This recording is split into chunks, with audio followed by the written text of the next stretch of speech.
पुढे बघूयात मुंबई सीमा शुल्क विभागाकडून मुंबई विमानतळावर मोठी कारवाई करण्यात आली आहे। लक्षात घ्या ही बातमी। या कारवाईमध्ये तब्बल 31 कोटी रुपयांचं साधारण 4 किलो हेरोईन जप्त करण्यात आले।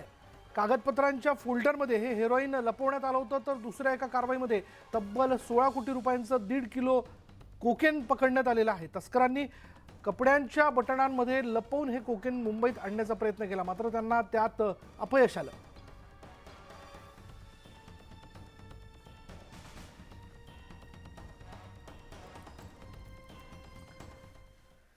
पुढे बातमी भुसावळमधनं। भुसावळ रेल्वे विभागातील दूसखेडा रेल्वे स्थानकाजवळ रेल्वेचं साहित्य चोरी करणाऱ्या 2 चोरट्यांनी ड्युटीवर असलेल्या आरपीएफ जवानावर चाकूने हल्ला केल्याची धक्कादायक घटना समोर आलेली आहे। अनुष कुमार सिंग असं या आरपीएफ जवानाचं नाव आहे, जो जखमी झाला। आरपीएफ जवानावरती उपचार करण्यात आले। या प्रकरणी फैजपूर पोलिसांनी हल्लेखोरांचा शोध घेऊन 2 जणांना ताब्यात घेतलंय।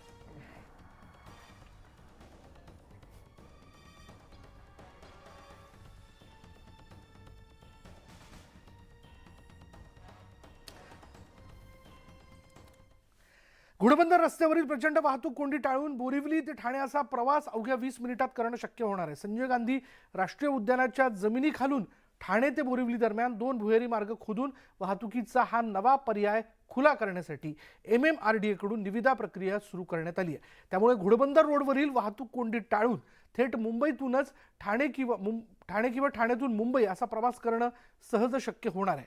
घोडबंदर रोडवरील वाहतूक कोंडीमुळे ठाणे बोरिवली प्रवासाला सध्या 1.5 तास लागतात। आपण लक्षात घेऊयात, ठाणे ते बोरिवली दरम्यान नवीन ट्यूब बोगदा जो आहे तो तयार करण्यात येणार आहे। दरम्यान ट्विन ट्यूब बोगदा जो आहे तो तयार करण्यात येईल। साधारण 10.8 किलोमीटर लांबीचे 2 भुयारी मार्ग तयार करण्यात येत आहेत। सरासरी याची रुंदी असेल 70 मीटर, तर प्रत्येक भुयारामध्ये 3 मार्गिका असतील। बोरिवली मागाटने एकतानगरमधून ठाणे मानपाडा इथल्या टिकुजिनी वाडी जवळ हा भुयारी मार्ग जो आहे तो येईल आणि प्रकल्पासाठी 34 हेक्टर जमीन बाधित होऊ शकते। प्रकल्पाचा खर्च हा 11,000 कोटींपर्यंत आहे। 4 वर्षांमध्ये काम पूर्ण करण्याचं नियोजन आहे। MMRDA कडून निविदा प्रक्रिया सुरू करण्यात आली आहे।